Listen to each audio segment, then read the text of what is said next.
Hello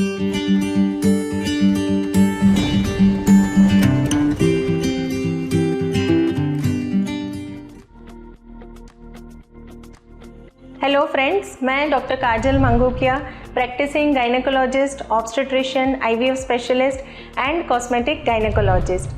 So friends, I am practicing at Orchid Hospital and IVF Center since more than 15 years और आपका स्वागत है orchid patients awareness series में.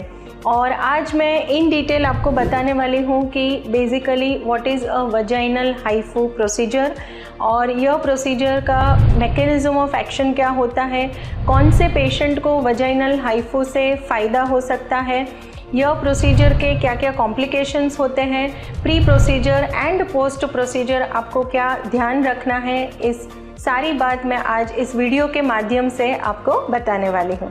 सो आइए अब मैं स्टार्ट करती हूँ कि वजाइनल हाइफू आप जो ये देख रहे हैं, this is a basically vaginal HIFU machine है. और हाइफू बेसिकली हाइफू का मतलब होता है हाई इंटेंसिटी फोकस्ड अल्ट्रासाउंड. सो यह जो मशीन है बेसिकली जैसे मैकेनिज्म ऑफ एक्शन में आपको बोल रही थी कि बहुत ही सिंपल बेसिक इंस्ट्रूमेंट है, कोई इन्वेजिव प्रोसीजर नहीं है, कोई सर्जिकल प्रोसीजर जो होता है जिसमें कट लगता है, ऐसा कुछ भी यह मशीन में नहीं होता है. और यह एब्सोल्युटली पेनलेस प्रोसीजर है, इसमें कोई पेन नहीं होता है और एनेस्थेशिया की भी ज़रूरत नहीं होती है. हालांकि बहुत एंजाइटी होती है तभी we can also give a short anaesthesia also. So यह जो मशीन है इसमें बेसिकली दो प्रोब्स होते हैं.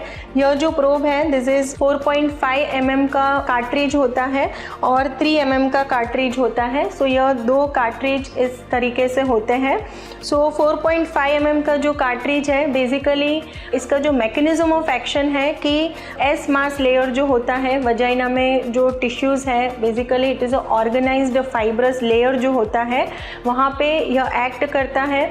और एक्शन में जो अल्ट्रासाउंड वेवलेंथ जो होती है उसकी वजह से थर्मल कोएगुलेशन होता है और आपका जो कोलेजन टिश्यू होता है उसको फाइब्रोसिस कॉज करके थिकनिंग होता है, यानी कि वजाइनल टाइटनिंग जैसा इफ़ेक्ट आता है.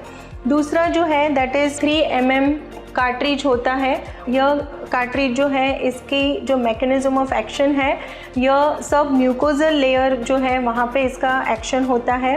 अगेन सेम यहाँ पे भी कोलेजन टिश्यू जो है उसकी एक्टिविटी बढ़ाते हैं और आपका जो वजाइनल एरिया है वहाँ पे इलास्टिसिटी एंड टाइटनिंग इफ़ेक्ट देता है.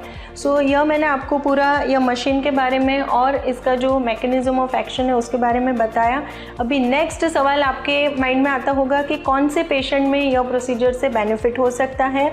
सो बेसिकली जो यंग पेशेंट है या तो कोई भी एज में अगर आपको बार बार वजाइनल इन्फेक्शन की शिकायत हो रही है या तो बार बार यूरिनरी ट्रैक इन्फेक्शन हो रहा है, ऐसे जो फीमेल्स हैं जिनके नॉर्मल डिलीवरी हो गई है, 1 डिलीवरी 2 डिलीवरी, या तो मल्टीपैरस जो पेशेंट है जिनको नॉर्मल डिलीवरी के बाद काफ़ी बार ऐसी शिकायत होती है कि मैम वजाइना बहुत ही लैक्स हो गया है या तो उनको सेक्सुअल इंटरकोर्स में प्लेजर नहीं मिलता है, कोई फीलिंग ही नहीं आती है, तो यही पेशेंट है जिसमें वजाइनल हाइफू से उनको काफ़ी बेनिफिट मिल सकता है.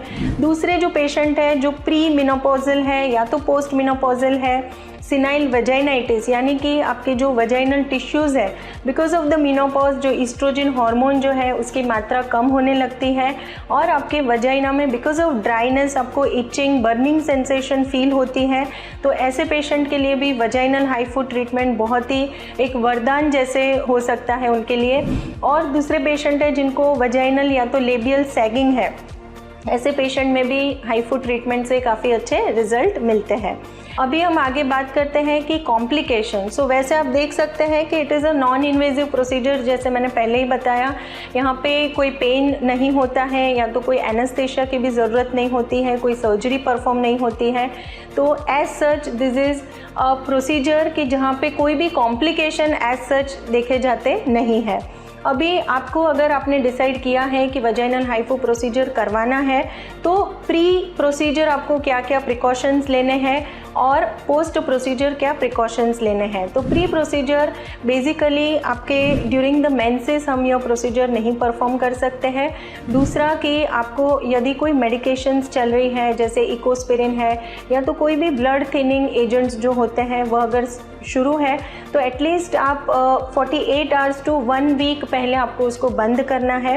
If you are taking fish oil या तो ओमेगा 3 के कैप्सूल ले रहे हैं या तो विटामिन ए वगैरह के कैप्सूल ले रहे हैं तो वह भी आपको 1 वीक प्रायर डिसकंटिन्यू करना ज़रूरी होता है। दूसरा कि एक बार आपकी प्रोसीजर होती है उसके बाद आपको पोस्ट 1 वीक यानी कि प्रोसीजर होने के बाद 1 हफ्ते तक जो मेन परहेज़ रखनी है आपको कि गर्म पानी से ज़्यादा आपको एकदम हॉट वाटर रहता है उससे आपको बात नहीं लेना है, specially for the private parts. दूसरा कि आपको 1 वीक के लिए इंटरकोर्स अवॉइड करना है और हैवी वेट लिफ्टिंग, अगर आप जिमिंग वगैरह कर रहे हो, वर्कआउट कर रहे हो तो हैवी वेट लिफ्टिंग वगैरह नहीं करना है। सो यह आपको मैंने सारी डिटेल बता दी कि pre procedure and post procedure आपको क्या परहेज़ रखना है। सो फ्रेंड्स, आपको यदि इस प्रोसीजर के रिलेटेड या तो जो मैंने इंडिकेशन बताए उसमें से कोई भी तकलीफ है तो always you can go for vaginal HIFU. और आपके जो भी क्वेरीज है आप कमेंट बॉक्स में लिख देना, हम जल्दी कोशिश करेंगे इसके जवाब देने के लिए। So thank you friends for watching this video.